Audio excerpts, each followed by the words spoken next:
Hello, bonjour, it's Laura here. In this video, I'm going to talk about how to go about balancing equations. All right, so what if you are asked to balance a chemical equation like this? You do the same thing as always, tally up your reactants and your products. You want to have the same number of each element on both sides of that arrow. Okay, so we're dealing with barium, we're dealing with oxygen, we're dealing with hydrogen. I like to write all of the elements in the same order on both sides. It makes it easier to compare. So let's look at the reactants. How many barium do we have? We have 1. How many oxygen? We've got 2, 3. How many hydrogen? We have 2. Now in the products, let's look at this. We've got 1 barium. How many oxygen do we have? Well, in this OH, this hydroxide here, we've got 2 oxygen, and then we have 2 more in that gas, in the oxygen gas. 4 altogether. How many hydrogens? We've got 2. Okay, so we're not that far from being balanced, but we're not balanced. We've got 3 oxygen on one side, on the reactant side, and 4 oxygen on the product side. So what could we do? The 3 and the 4 are kind of awkward numbers here. They're not multiples of each other. So what we could do is try writing something in front of this water. I'll do this in a different color. So what if I put 2 in front of that H2O? That's going to give me altogether 2, 4 oxygen. Doesn't change the barium. Then how many hydrogen would I have?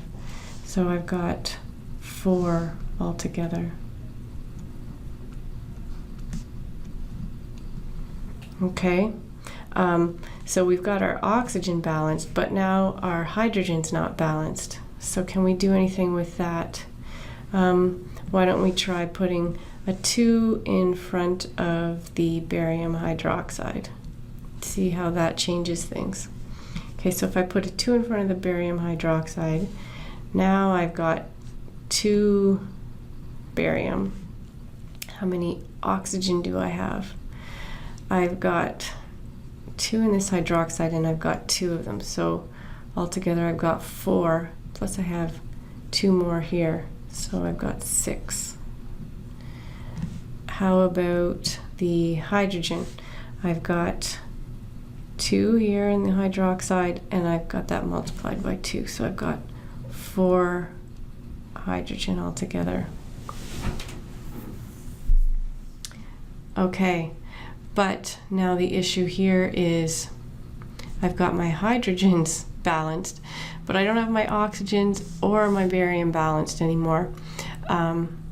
So let's see if we can do something with this barium oxide here to balance it. So if I put a 2 in front of the barium oxide, how will that change things? Actually, I'll change that so that it's got a different color, so we can keep track of the moves that we've made. It's trial and error and trying to keep yourself organized here. Okay, so I'll use red. So I'm going to try putting a 2 in front of the barium oxide. So if I do that, now I've got 2 barium. How many oxygen altogether? So I've got 2 from the water, and then I'll have 4 altogether from the barium oxide, so that's 6 altogether. We haven't done anything to the water, so we still have 4 there. And look at that, it matches. So we've got in the products and reactants 2 barium, we've got 6 oxygen, we've got 4 hydrogen. Okay, so this is balanced.